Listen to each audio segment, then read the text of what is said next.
बेटा।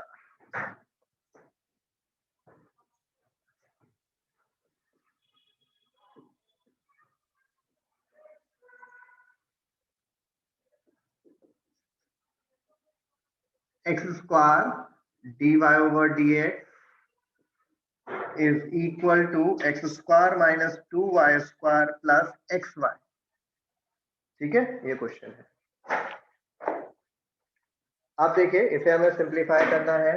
सबसे पहला काम, इसे dy over dx निकालते हैं, तो dy over dx कितना आएगा बताओ बेटा। x स्क्वायर हटाएंगे तो x स्क्वायर कहाँ पहुंचेगा, अपॉन में आ जाएगा। अब मेरे को चेक करना है कि ये होमोजीनियस है कि नहीं। होमोजीनियस डायरेक्ट भी आप बता सकते हैं। उसका एक ट्रिक ये है कि वेरिएबल्स की पावर गिननी है। आपको क्या करना है, वेरिएबल्स की पावर गिननी है। यहाँ पे वेरिएबल की पावर कितनी है, 2। हर टर्म में वेरिएबल की पावर सेम होनी चाहिए। यहाँ पर भी 2 है, यहाँ पर दोनों मल्टीप्लाई में है, तो दोनों वेरिएबल है, इनकी पावर ऐड कर दो। 1 + 1, इसकी भी 2 आ गई, इसकी भी 2 है, इसकी भी 2 है, और इसकी भी कितनी है, 2। तो हर टर्म की पावर सेम है, यानी ये होमोजीनियस होगा। ये कैसा होगा, होमोजीनियस। अगर मान लो, मतलब जैसे x क्यूब है, तो x क्यूब की पावर 3 है, x स्क्वायर y, इसकी भी पावर 3 है, y x स्क्वायर इसकी भी पावर 3, मतलब इसकी भी पावर 3 गिनी जाएगी, इसकी भी 3 गिनी जाएगी, इसकी भी 3। तो ये सभी term, numerator denominator, each and every term की जो डिग्री है वो कितनी होनी चाहिए, 1 नहीं, सॉरी, सेम होनी चाहिए, इक्वल। अब मान लो 1 है, जोड़ दिया, मान लो अपने पास से 1 जोड़ दिया। अब ये होमोजेनियस नहीं हो गया, क्योंकि 1 में इस टर्म पे भी मुझे डिग्री 2 ही चाहिए। डिग्री यहाँ पर भी मुझे कितनी चाहिए, 2 चाहिए, तब जाके वो होमोजीनियस बनेगा। तो देखिए बता सकते हो कि होमोजीनियस है कि नहीं। फिलहाल ये होमोजीनियस है, हमने देख लिया। अब होमोजीनियस है तो यानी कि इसमें तरीका होमोजीनियस वाला लगा देते हैं। क्या तरीका होता है, y = bx, y = bx, ठीक। और डिफरेंशिएट करेंगे, हमेशा एक ही टर्म आती है क्योंकि एक ही लेट कर रहे हैं अभी तक। तो x dv/dx, ये दोनों ही वैल्यूज हम रिप्लेस कराते हैं इसमें, ये दोनों वैल्यूज रिप्लेस कराते हैं अपने dy/dx में। तो ये बन जाता है v + x dv/dx is equal to कितना, x² माइनस 2v² x², किसकी वैल्यू लगाई, y² की, plus x into vx upon x²। Numerator में x की पावर 2 कॉमन आ रहा है, न्यूमरेटर में x की पावर 2 कॉमन आ रहा है, कितना बचेगा, 1 - 2v² प्लस v, अपॉन तो कट गया, अपॉन वाली टर्म तो कैंसिल हो गई है, ठीक। v से v भी कट गया। अब वेरिएबल सेपरेशन लगा दो, जो टर्म्स बची उसमें वेरिएबल सेपरेशन आसानी से लग रहा है, 1 - 2v², ठीक है। इसमें हमारा वेरिएबल सेपरेशन बहुत ही आसानी से लग पा रहा है। क्या लगेगा वेरिएबल सेपरेशन में, x एक तरफ, v एक तरफ, 1/2 माइनस, नहीं 1 - 2 है, 1 - 2v² dv is equal to कितना, 1/x dx। अब इसे हम इंटीग्रेट करते हैं। पहले वाली टर्म का इंटीग्रेशन बताओ कैसे होगा, tan इनवर्स के फॉर्मूले में बेटा प्लस होता है, tan इनवर्स के फॉर्मूले में प्लस होता है। बताइए कैसे करेंगे,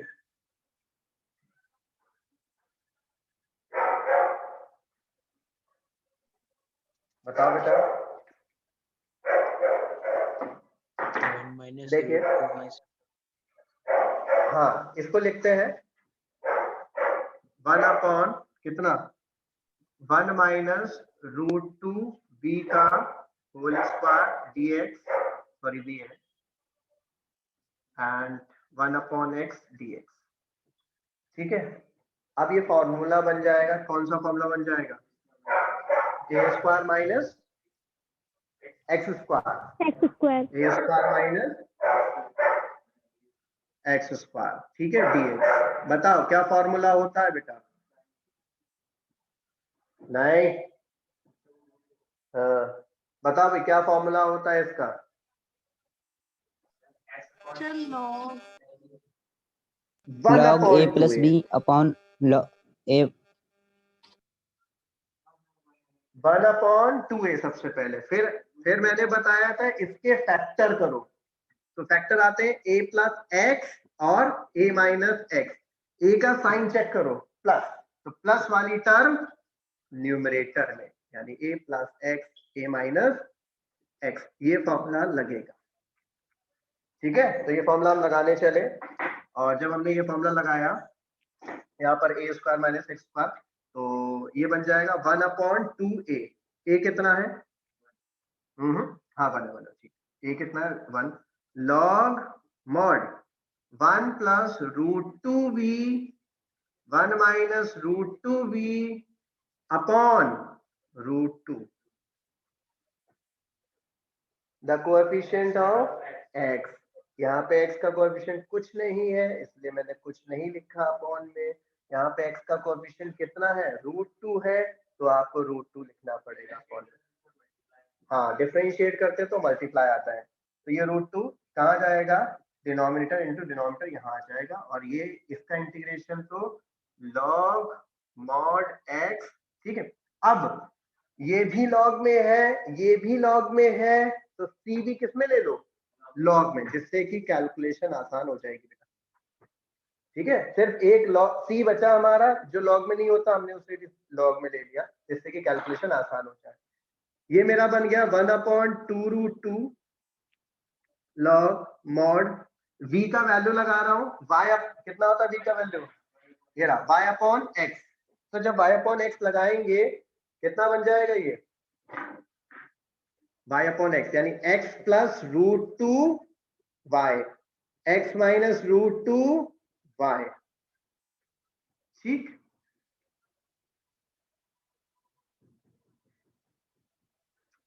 कोई फायदा नहीं होगा उसे लॉग में लेने से,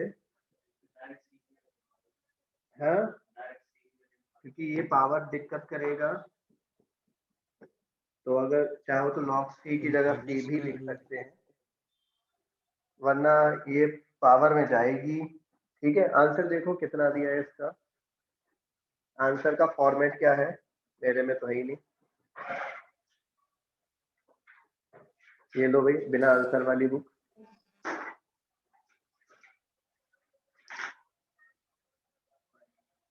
यही लिखा होगा, क्योंकि देखो मैंने ये सोचा जरूर कि लॉग लॉग लॉग सॉल्व कर देंगे, अब यहाँ पे मान लो लॉग है, ये दोनों तो सॉल्व हो जाएंगे, लेकिन ये 1/√2 ये जाएगा तो या तो इसकी पावर में जाएगा, या फिर इधर पहुंचेगा तो ये भी इसकी पावर में जाएगा, तो ये टिपिकल मतलब ऐसी पावर तो लिखते ही नहीं है, तो इसका मतलब आगे कोई फर्दर सिंप्लीफिकेशन नहीं हो पाएगा जो इजी लगे। अगर ये नहीं होती तब लॉग कट जाता, लॉग इन दोनों कंबाइन करते, लॉग से लॉग कंपेयर हो जाता, अगर ये वैल्यू नहीं होती, लेकिन ये वैल्यू है, तो इसलिए मुझे क्या करना पड़ा, मतलब आगे कोई सिंप्लीफिकेशन रहा ही नहीं, इसलिए मैंने कहा कि आंसर चेक करो, क्योंकि मुझे पता है कि आगे टिपिकल टर्म से ज्यादा इजी और नहीं हो पाएगा, ऐसी अजीब सी पावर, स्क्वायर होता है एक बारी को तब भी मैं, टू होता है एक बारी को तब भी मैं इधर लिख के उसका स्क्वायर बना देता, लॉग स्क्वायर, लेकिन 2√2 नहीं लेते।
नेक्स्ट क्वेश्चन बताइए, कौन सा बताना है बेटा?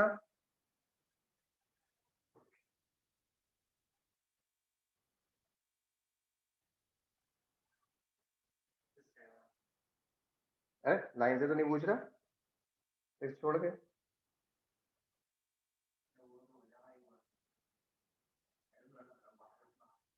करा। ये बताओ, ये क्वेश्चन देख के ही बोल दिया कि बहुत बड़ा है, होगा नहीं। अब क्या डाल दो पहले, तो फिर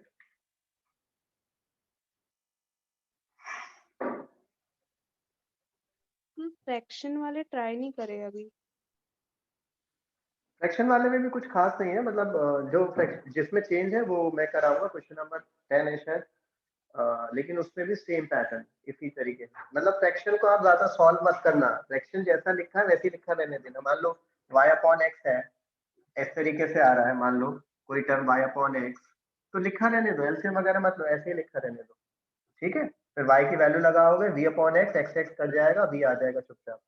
तो आप क्या करो, अगर फ्रैक्शन है और डी बाई डी एक्स निकालना है तो फ्रैक्शन आने दो, कोई दिक्कत नहीं, एज इट इज फ्रैक्शन ही रखना, एलसीएम मत लेना। ठीक, as it is d by d x बनाओ, मतलब सेम तरीका लगाओ, कुछ अलग नहीं है, जिसमें अलग है वो मैं कराऊंगा।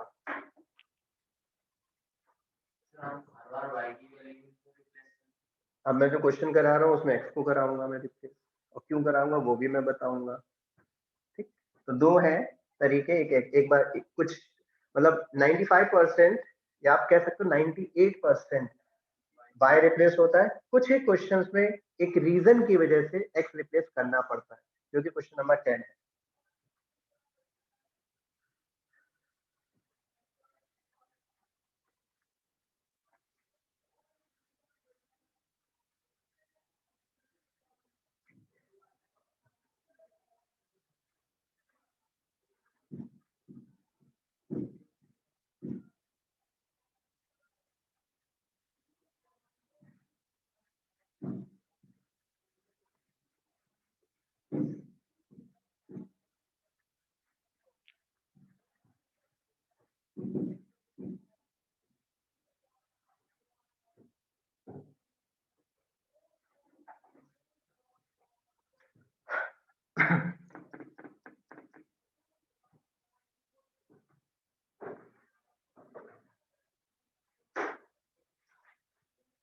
क्वेश्चन नंबर 10,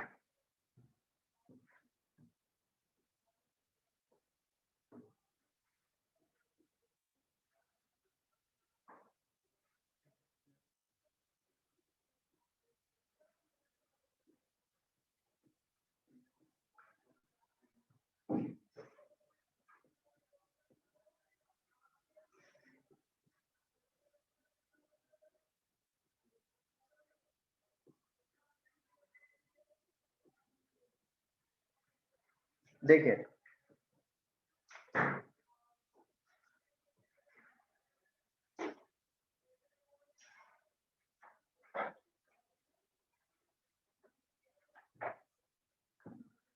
देखिए बेटा, यहाँ पर क्या चीज है, मैंने वही डिफरेंशियल इक्वेशन लिया, मैंने d y over d x निकाला, और जो d y over d x निकल के आएगा, डी एक्स उधर गया होगा निगेटिव 1 प्लस ई की पावर एक्स अपॉन वाई।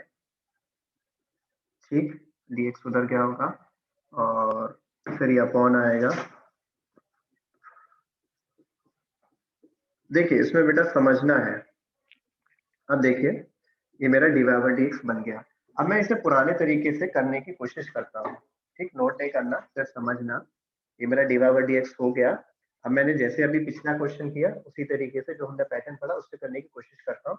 तो एक मेरी टर्म है एक्स अपॉन वाई, ठीक है, इसमें मैं y is equal to v x सब जगह लगाऊंगा, इसमें भी लगेगा। तो जब इसमें y is equal to v x लगेगा तो कितना आएगा, ये लगेगा, कितना बचेगा, e की पावर 1 अपॉन वी। तो ये जो पैटर्न बना वो बना e की पावर में 1 अपॉन एक्स का इंटीग्रेशन करूंगा, मतलब कहीं ना कहीं ये टर्म बनेगी, यहाँ पर टर्म आ रही है, y की जगह वी एक्स लगाओगे, एक्स एक्स कट गया, 1 अपॉन वी बचा, तो 1 अपॉन वी का फिर इंटीग्रेशन होगा, कब होगा, जब वेरिएबल सेपरेट करोगे, तो वेरिएबल सेपरेट करोगे कहीं ना कहीं ई की पावर बनेगी, ई की पावर वी 1 अपॉन वी बनेगी, यानी कि 1/e⁴ x का इंटीग्रेशन हुआ, या ऐसे समझो e⁴ का v के रिस्पेक्ट में इंटीग्रेशन कहीं ना कहीं तो हो रहा होगा। मुझे बताओ इसका इंटीग्रेशन कितना होता है, इसका इंटीग्रेशन बताइए। Sir e⁴ 1/x log x। Okay Divyansh. x के बाद भी सर एक और बार होगा 1/x का। ओके ठीक ठीक। दिव्यांश से सुनना चाह रहा हूँ, दिव्यांश क्या बताएंगे?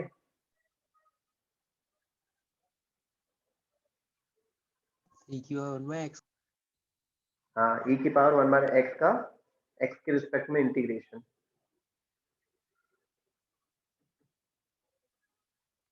आकाश। x के रिस्पेक्ट। अरे ये सर नहीं इसका पता है। पढ़ा नहीं है सर। ओके दिव्यांश आप बताइए। सर ये तो यहाँ पे वेरिएबल हो जाएगा ना। ई क्यों वेरिएबल होगा भाई मेरे? अरे e⁴x का इंटीग्रेशन मैं आपको बता रहा हूँ 1 वो e⁴x होता है। अब मैंने आपसे पूछा e⁴ में 1/x का इंटीग्रेशन कितना होगा? e⁴ 1/x।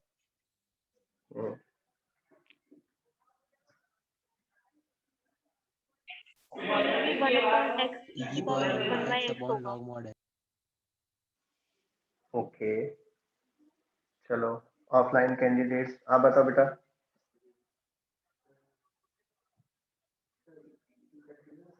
एक एक करके।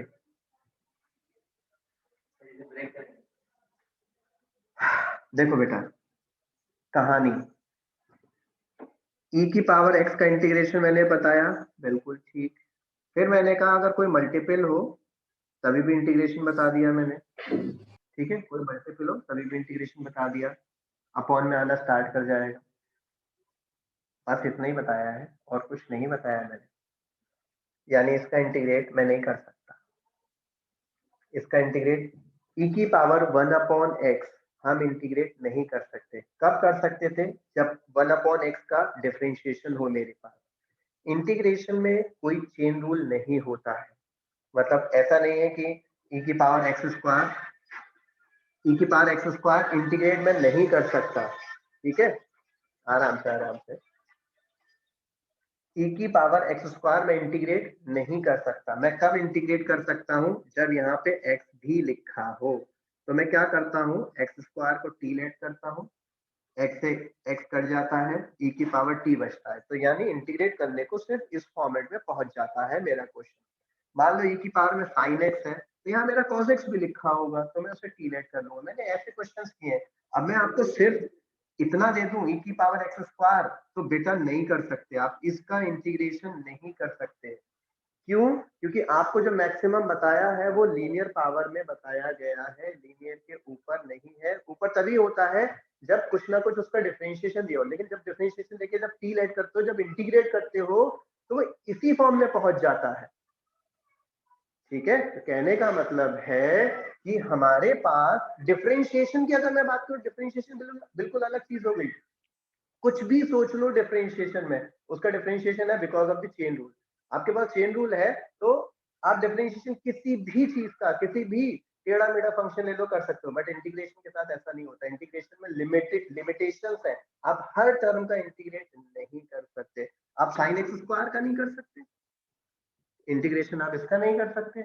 आपके पास यहाँ पे क्या होना चाहिए, या तो x होना चाहिए या फिर इस फॉर्मेट में चलेगा ax + b, मतलब x का कोई मल्टीपल लीनियर के लिए कर सकते हो, या फिर इसका डिफरेंशिएशन साइड में देना चाहिए ताकि टी लेट करो। जब टी लेट कर लोगे तो ये कट जाएगा तो sin t बचा, लेकिन यानी हो किसका रहा है, sin t का, यानी लीनियर के।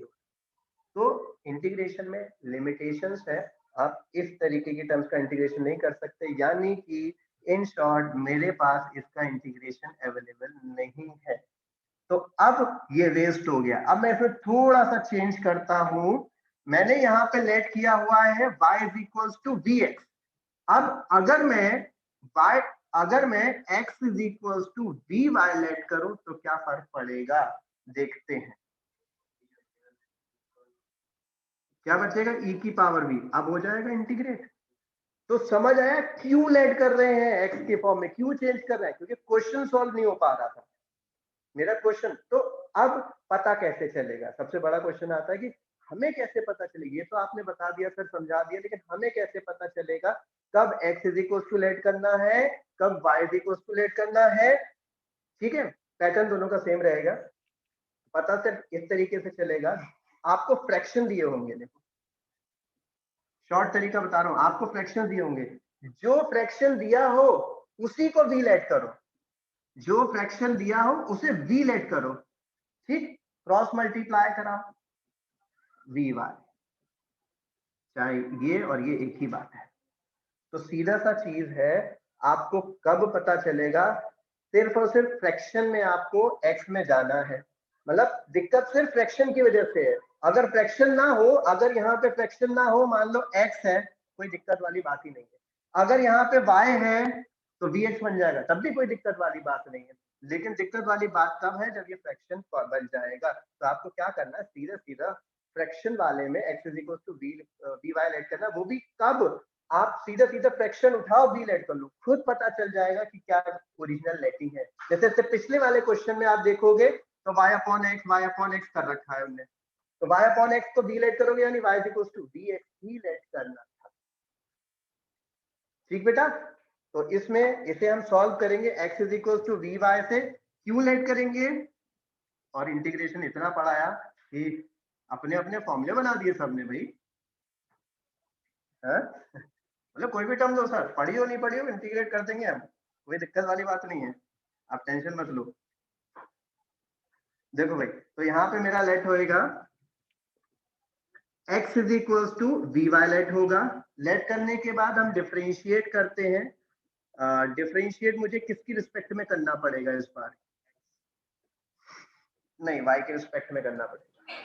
डिफरेंशिएट मुझे इस बार ही y के रिस्पेक्ट में करना पड़ेगा। तो ये बने उल्टा हो गया ना, x और y ने अपनी पोजीशंस इंटरचेंज कर ली है, x और y ने अपनी पोजीशंस इंटरचेंज कर ली हैं। तो बिल्कुल सेम तरीका चलेगा, बस x की जगह y लिया जाएगा, y की जगह x लिया जाएगा। तो जहां x की बात हो रही थी वहां y की बात होगी, जहां y की बात हो रही थी वहां x की बात। तो x is equal to dy differentiating with respect to y, तो y के रिस्पेक्ट में डिफरेंशिएशन कितना, dx ओवर dy, भी ऐसे ही रखा, y का डिफरेंशिएशन 1 हो गया, प्लस y कितना dv ओवर dy। बिल्कुल सेम तरीका चलेगा, बस रिप्लेस हो चुके हैं x और y आपस में, ये दोनों वैल्यूज लगाते हैं। तो जैसे हम वैल्यूज रिप्लेस कराएंगे कितना बनेगा, देखो, ओह सॉरी, रेसिप्रोकल करना पड़ेगा यहाँ पे मुझे। देखो बेटा, ये dy ओवर dx है, और अब हमारा क्वेश्चन dx ओवर dy है, तो इसका रेसिप्रोकल करना पड़ेगा। पहले ये टर्म लिखेंगे, तो ये हो जाएगा मेरा v plus y dv over dx is equal to, reciprocal कर दिया मैंने, e की पावर कितना, डायरेक्ट लिख दूं, डायरेक्ट कितना बनेगा ये, चलो x अपॉन पूरा लिख देता हूँ। x की वैल्यू लगाई है, कितनी x की वैल्यू लगानी है बेटा, x की लगनी है इस बार वी वाई, x की वैल्यू कितनी लगनी है वी वाई। ये हो जाएगा e की power v y upon y, ये वाली टर्म में denominator 1 minus v y upon y, और न्यूमरेटर डिनोमिनेटर बन चुका होगा, माइनस बाहर लगाया मैंने, 1 प्लस e की power v y upon y. ठीक, अब सिंप्लीफिकेशन करते हैं, कितना बचा, माइनस e की पावर में v 1 माइनस v, ठीक, 1 प्लस e की पावर में v, ठीक है, इधर से v उधर खींच लेते हैं, माइनस v, और यहां पर आ जाएगा y dv ओवर dy होना चाहिए, क्योंकि क्वेश्चन इस बार किस में जाएगा, v और y में। पिछली बार गया था v और x में, अब x की जगह कौन कंसीडर हो रहा, y, तो क्वेश्चन मेरा जाएगा v और y में। देखो पूरा क्वेश्चन चेंज हो चुका है, v और y में वही वेरिएबल सेपरेशन पे पहुंचेगा, एलसीएम लेने के बाद, आरएचएस में एलसीएम लेने के बाद वेरिएबल सेपरेशन में पहुंच जाएगा। नोट करना स्टार्ट कीजिए, फिर यहाँ पर एलसीएम लीजिएगा और सिंप्लीफाई करेंगे। बिल्कुल सेम तरीका नहीं बदलेगा बेटा, बस x और y ने अपनी प्लेसेस इंटरचेंज कर ली हैं।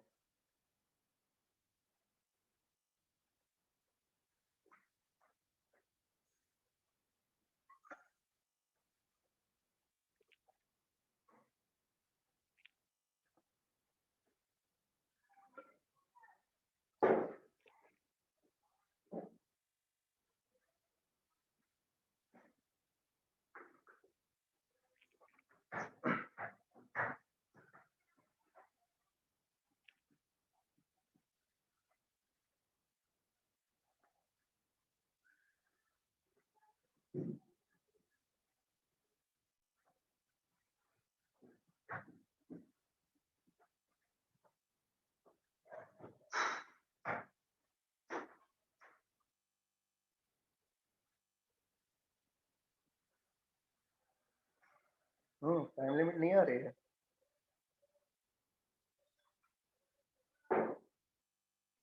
टेन मिनट्स वाला जो वो आता है वो भी नहीं है।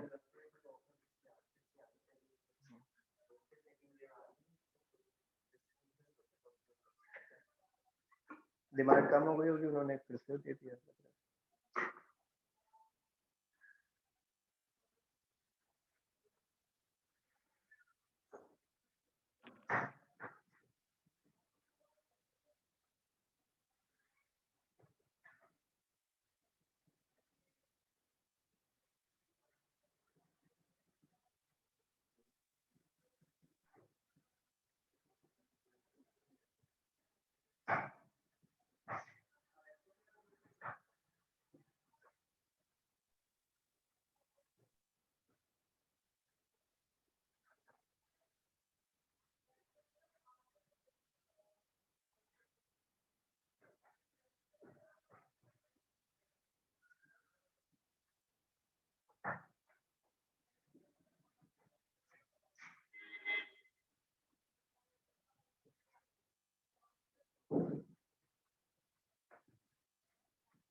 हो गया बेटा?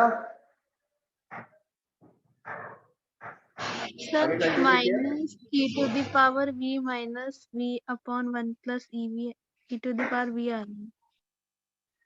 ओके, ये हो जाएगा y dv over dy, check कर लेते हैं और एलसीएम लेंगे तो माइनस ईवी, इसे भी ओपन करा देते हैं, माइनस माइनस प्लस हो जाएगा बी ईवी, फिर minus b and minus b e v, है ना, बी की multiply b e v upon 1 plus EV.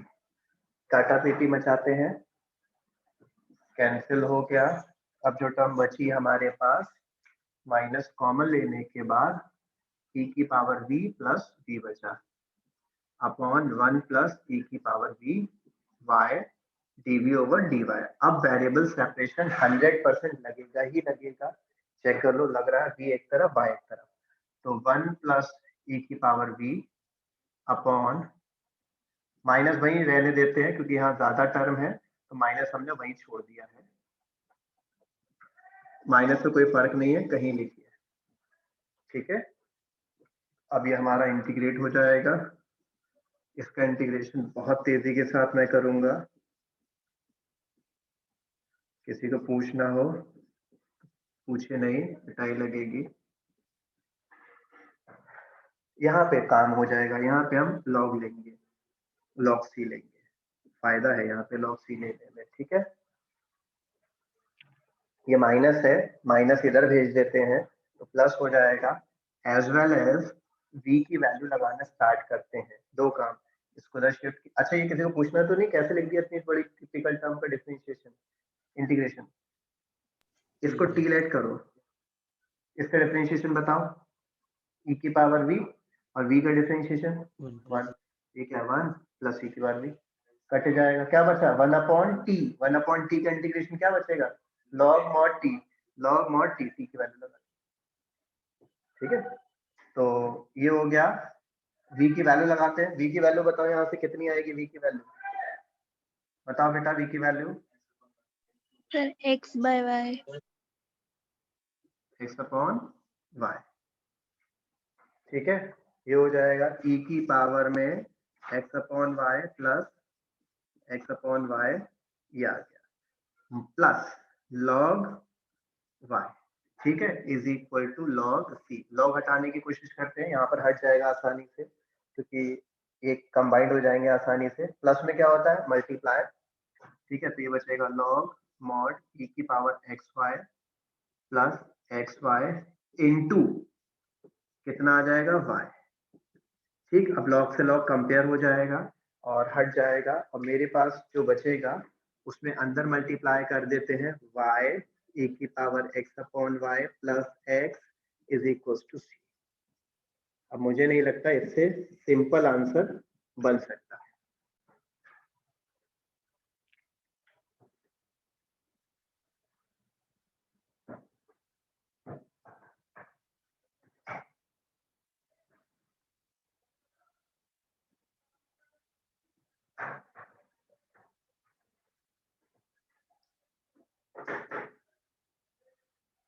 ठीक है बेटा,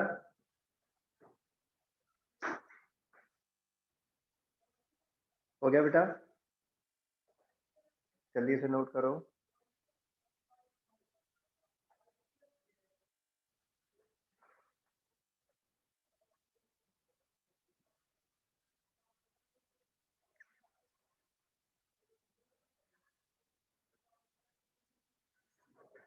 हो गया, चलो इसमें यही दो तरीके थे, मतलब इस पूरी एक्सरसाइज में सिर्फ यही दो तरीके हैं होमोजीनियस में।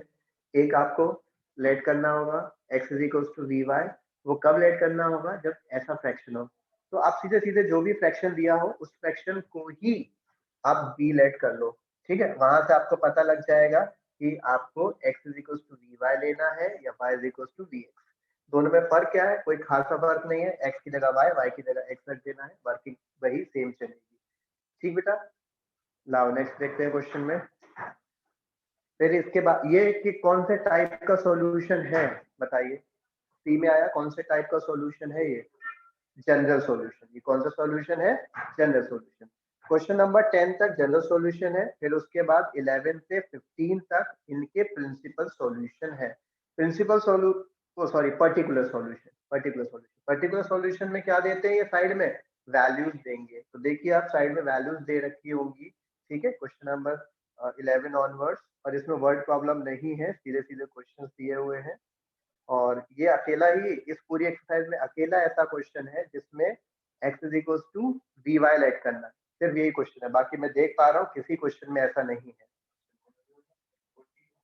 किसी में नहीं है बेटा, 14 नहीं, यही ये वाला सिर्फ 10 ऐसा है जिसमें x is equal to v y let है, बाकी किसी में लेट ये नहीं कर रहा, सीधे सीधे y is equal to v x. क्यों, क्योंकि इस वाले क्वेश्चन में देखो फ्रैक्शन क्या है, x अपॉन y है, बाकी सब में y अपॉन x है, यानी ऐसा कोई भी क्वेश्चन नहीं। ठीक है, ये लॉजिक है इसका। बताइए कोई कौन सा क्वेश्चन और कर लें, 7 कर लें, 7 बहुत अच्छा लग रहा है देखने में, या मैक्सिमम लोगों ने कर लिया होगा, तो इसके लिए हम कर लेते हैं 13 और 14 में से एक चूज करो बेटा, सेक्शन वाला 13 या 14 बताओ। सर 13। 13 ठीक है, क्वेश्चन नंबर 13 करते हैं। और वैसे मैं सोच रहा था आगे की एक्सरसाइज स्टार्ट करा दूं, लेकिन ये थोड़े क्वेश्चन बड़े हैं तो फिर आप कर नहीं पाएंगे डबल डबल वर्क, इसलिए नई एक्सरसाइज कल स्टार्ट कराएंगे।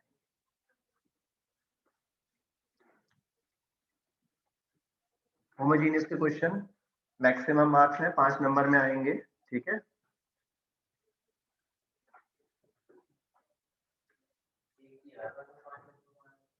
हाँ कितने आएंगे भाई, बिल्कुल इसी तरीके से स्टार्ट करेंगे, ठीक है। वो पता हो तो भैया आप बच्चा वही पढ़े जो आ रहा है, पूरा पढ़ने की जरूरत क्या है, इतना मेहनत क्यों करे बेटा।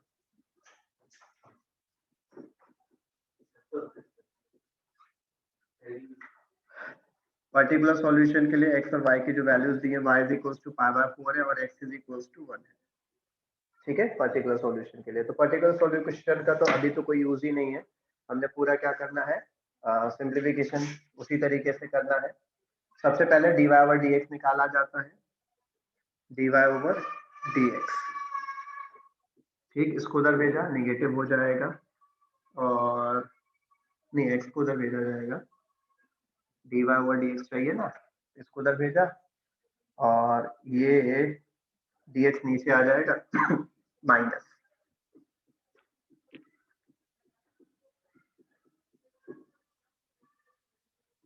अपॉन कितना x, ठीक है ना। ये मेरा डी बराबर डी एक्स बन गया। अच्छा होमोजीनियस भी बताना होता है, ठीक है, तो आप देख लीजिए सब जगह होमोजीनियस है, लैम्डा कट जाना चाहिए पूरे तरीके से, lambda lambda upon lambda, lambda lambda से लैम्डा कॉमन कर दिया, ठीक है, ओरिजिनल वैल्यू वापस से मिल जाएगी, तो होमोजीनियस तो है। अब आप जो फ्रैक्शन दिया है उसी को v लेट कर लीजिए, यानी कि हमारा सब्स्टिट्यूशन है y is equal to d x. ठीक, आगे कंटिन्यू कीजिए जल्दी से।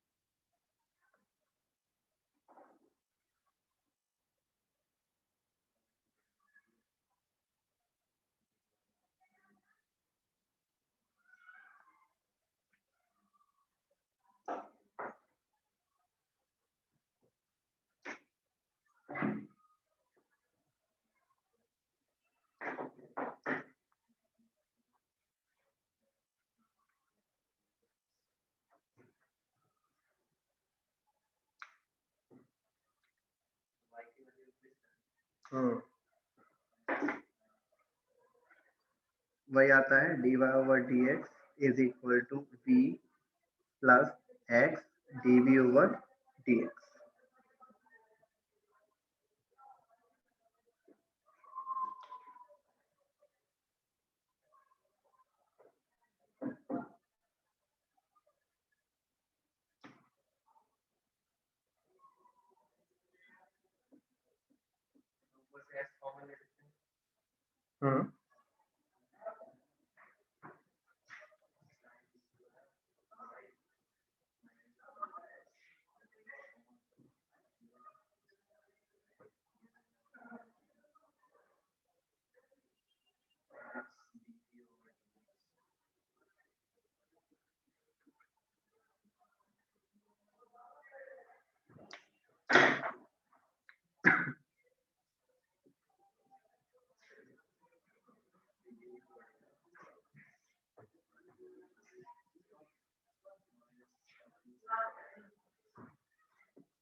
क्या बेटा यही बचा, देखना जरा।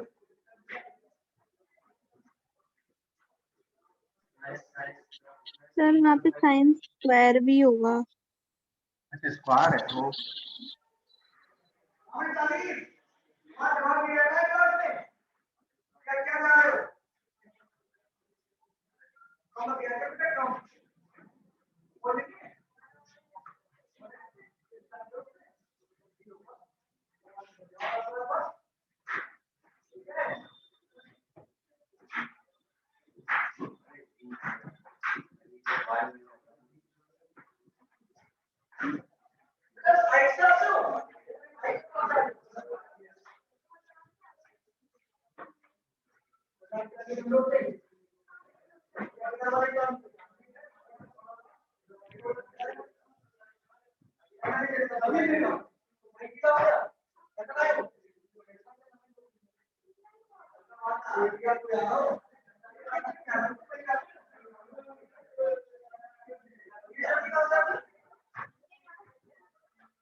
बताइए 1 साइन स्क्वायर वी का integration. Sir cosec square minus भी कॉट वी। लिखेंगे। बेटा ये असल में है कोसेक स्क्वायर वी, यानी कि इसका इंटीग्रेशन कितना होगा, प्लस या minus? Minus cot v, minus cot v. Minus cot v, very good. Minus log mod x plus c, v लगाओ और दोनों का पॉजिटिव लिख के सॉल्व कर दो, ये हो जाएगा। लॉग एक्स को इधर ले लिया, log x log mod x, ये कितना आएगा प्लस कॉट। अब y अपॉन एक्स तो कॉट के अंदर तो सॉल्व होने का नहीं, तो ये मेरी वैल्यू जनरल सॉल्यूशन आ गई। कौन सा सॉल्यूशन आ गया? जनरल सॉल्यूशन, ये माइनस आएगा। है ना, इसको चलेगा माइनस आएगा, तो जनरल सॉल्यूशन आ गया। अब पर्टिकुलर सॉल्यूशन के लिए x और y की वैल्यू लगा दो, ठीक है, पर्टिकुलर सॉल्यूशन के लिए x और y की वैल्यू लगा दो।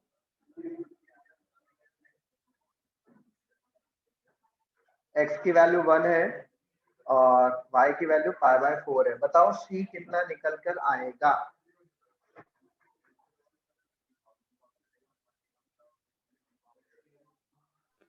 -1। c इज इक्वल्स टू -1, ठीक है। log 1 कितना होता है? 0। कुछ नहीं, 0। log 1 is 0 for all values. अच्छा log 1 log 2 मत लगाना, लेकिन log 1 तो 0 है ही है, मतलब वो तो हर जगह 0, लेकिन log 2 मत लगाना, ठीक है। तो ये कितना आ जाएगा? -1। फिर अगले स्टेप में यहीं पर वैल्यू लगा देंगे और ये -1 आंसर आ जाएगा, ठीक है। अब कौन सा सॉल्यूशन बन गया? ये मेरा बन गया पर्टिकुलर सॉल्यूशन। होमोजीनियस पूरा टॉपिक समझ आ गया बेटा? होमोजीनियस जो टॉपिक है ना, है क्या बेटा? सर वैल्यू दे रखी है क्वेश्चन।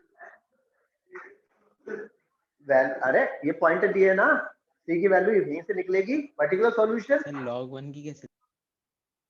नहीं, log 1 0 रहता है, log 1 इज ऑलवेज 0, फिक्स्ड है फॉर ऑल बेसिस बेटा। ये तो आप 0 लगाओगे ही लगाओगे, ए मतलब कोई भी बेस ले लो, ठीक है। इसका रीजन क्या है? इसे एक्सपोनेंट में चेंज करो, इसको एक्सपोनेंट में चेंज करो।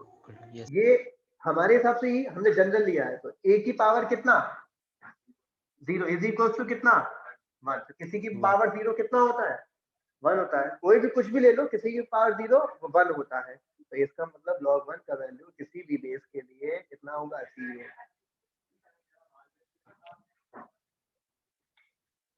ठीक। Now homogeneous is just like PMI, principle of mathematical induction, मतलब प्रोसीजर लगता है उसमें। जो प्रोसीजर है पहले क्वेश्चन से आखिरी क्वेश्चन में, सब में सेम प्रोसीजर लगेगा। बस कभी कभी y is equal to vx की जगह x is equal to vy होगा, वो भी मैंने एक्सप्लेन कर दिया क्यों होगा। लेकिन क्वेश्चन में मेन जो चीज है वो इंटीग्रेट करना है, बाकी कुछ खास है नहीं। प्रोसीजर लगेगा, थोड़े लेंथी हो सकते हैं क्वेश्चन, वो भी इंटीग्रेशन की वजह से कि आपको अलग अलग, कभी कभी इंटीग्रेशन यहीं पे नहीं हो पाए तो इक्वेशन बना के वहीं छोड़ के आगे इंटीग्रेट कर दिया, ठीक है, मतलब उसका इंटीग्रेशन अलग से निकाल दिया करो अगर टिपिकल इंटीग्रेशन है। ठीक है, ये एक्सरसाइज कल कंप्लीट कर लेना। Anyhow you have to complete this exercise. अगर नहीं कर पाओगे फिर आगे हम बढ़ जाएंगे, ये छूट जाएगा। ठीक, इंपॉर्टेंट एक्सरसाइज है, इसे बहुत अच्छे से कर लेना। अगली एक्सरसाइज कम इंपॉर्टेंट है, ये ज्यादा इंपॉर्टेंट है, तो इसको अच्छे से कर लेना। जो नहीं हो सिर्फ और सिर्फ कल का टाइम है पूछने का। ठीक, चलो बाय बाय, टेक केयर बेटा, गॉड ब्लेस यू ऑल। कुछ पूछना हो, कोई समझना हो इसमें पूछ लो। चलो इसका एक बार लास्ट में समझा दो। लास्ट वाला इसमें देखो, 1/sin स्क्वायर, 1/sin स्क्वायर होता है कोसेक स्क्वायर, कोसेक स्क्वायर का इंटीग्रेशन। अगले स्टेप में 1/sin स्क्वायर बन जाएगा कोसेक स्क्वायर, रेसिप्रोकल ना, तो कोसेक स्क्वायर का इंटीग्रेशन माइनस कॉट बी, बस। और log x का 1/x का log x हो गया, log x निगेटिव था तो इधर शिफ्ट करा दिया, पॉजिटिव हो गया। ये मेरा जनरल सॉल्यूशन आ गया। फिर इसी में मैंने x और y की वैल्यूज लगाई तो c मिल जाएगा, c जो मिला वो मिला -1, फिर -1 वापस से इसी में लगा दिया, आंसर आ गया। ठीक है, ओके। चलो।